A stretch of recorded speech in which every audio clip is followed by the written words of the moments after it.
تو آپ نے کہا ٹھیک ہے دے جاؤ، وہ برتن دے گئے.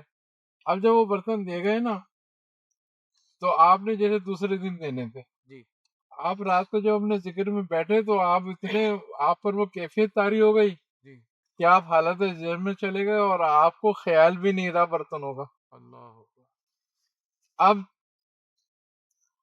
جب پورا دن گزر گیا تو آپ پہ جذب کم ہوا تو آپ نے جو ہے نا آپ کو یاد آیا، نوکر نے آن کے آپ نے کہا کہ حضرت آپ کو برتن دینے تھے، وہ برتن جو ہے نقش نہیں ہوئے ہیں.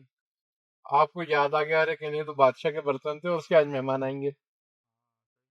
آپ جو تھے آپ نے جب پہنچے اور اپنی دکان کھولی اور اس پہ جب آپ نے دیکھا تو وہ تمام برتن نقش ہوئے ہوئے تھے. سبحان اللہ سبحان اللہ تو جب سے وہ نقش بند ہو گئے سبحان اللہ. تو یہ واقعہ کہتے ہیں. اب بعض کہتے ہیں کہ آپ نے ان برتنوں پہ توجہ کی تو وہ برتن سارے نقاش ہو گئے، اس پہ نقش بن گئے.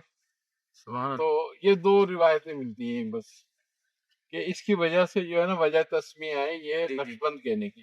درد مندوں کی دوا ہے بادشاہ نقشبند، حاجت روا مشکل کشا، حاجت روا مشکل کشا اے بادشاہ